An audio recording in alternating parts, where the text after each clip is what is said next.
Hello, fellow cyborgs. Today I would like to talk to you about Kindred by Octavia Butler. This is a book that I have been working on finishing for a number of months. I wasn't buddy reading this, so it just kept getting pushed to the side when buddy reads had to be read first, but I finally finished it at the end of November, and as promised, this is the review. But before I go any further, book haiku. Rights taken away are more infuriating than living in chains.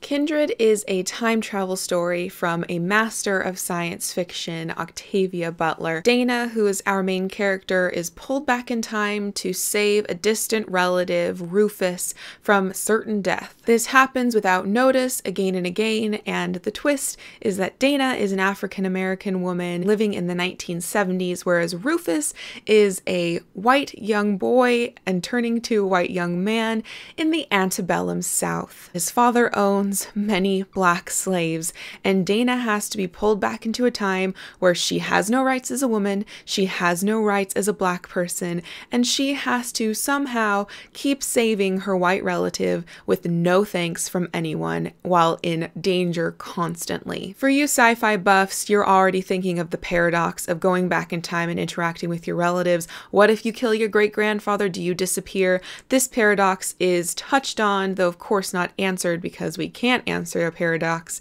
in the first few chapters of this, so worry not. Butler recognizes the perhaps unbelievability of the time travel setup, but the time travel setup makes it so that, at least for me as a reader, the reality of slavery and of black and white relations in the South, in the antebellum South, far more real. This book made me so angry at the circumstances that black people's lives were in the antebellum South, and I think that for me, and the haiku talks about this, it was more infuriating for me to see Dana's rights revoked in the antebellum South than to witness black people who have lived in slavery their entire lives and knew nothing of freedom. Somehow picturing me as a modern woman, just as Dana was a modern woman in this story, having to deal with a rebuke of rights, a threat of rape and beatings, was harder to stomach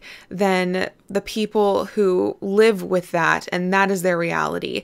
I don't know what that says about me. I'm not proud of it, but at least I can say that I'm really thankful that I read Kindred, because the horrors of slavery are now something that affect me viscerally rather than intellectually. Though this talks so much about race relations and slavery and the differences between white and black people, Dana is a wonderfully fair and rational narrator to be taking us through these really heated debates. When faced with blatant racism, Dana more often than not holds her temper because that's more safe for her than to debate with a white man in a antebellum South.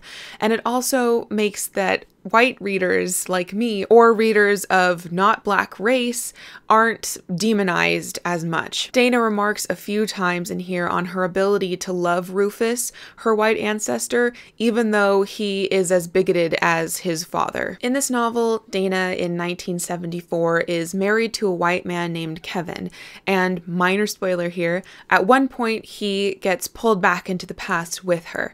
I love this mechanic because in it, we get to see the differences of opinion on plantations and slavery between two equally modern characters, with race and sex being only their differences. There's a moment where Dana and Kevin are talking about being back in time, and Kevin says that he's actually surprised at how less horrible the situation on the plantation is than he had imagined.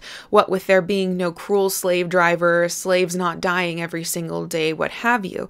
And Dana comes back at him saying, how could you possibly think that? They sleep on the floor. They have no freedom. Their husbands or wives or children can be sold out from under them and separated from them at any moment. How could you possibly say this isn't horrifying? This very much ties into the sayings that, depending upon your race, may come out of your mouth in a contemporary sort of setting. I think you would more often hear a white person say, look how far we've come as far as race relations, where people of minority would be more likely to say, look how far we have yet to go. This was a very intense reading experience. I was angry so much of the time and fearful for Dana's safety, mostly because the first two lines of Kindred are, I lost an arm on my last trip home. My left arm.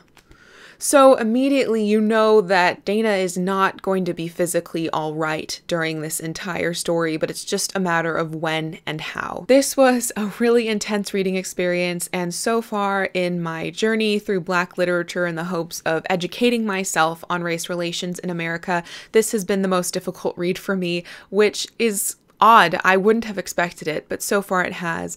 And for that, I'm really thankful, because this book made me engage emotionally where I had previously hadn't been able to. And this book has given me a lot to think about and a lot of background when approaching future slave narratives, which I'm hoping to read in the not too distant future. So that is my review of Kindred by Octavia Butler. I'm a bit out of breath. It was a lot to talk about and it was a lot to take in while I was reading it, but I highly recommend, if you are interested in learning about race relations in America or learning more about slavery, and having a time travel spin to it would perhaps make it a bit easier for you, then pick up Kindred. Just know that it's not going to be an easy read, but hopefully it will be a significant one. Thank you for watching, and until next time, continue to be lovely. And thank you to my patrons who support me through Patreon. I hope that you are having a wonderful day and reading a wonderful book.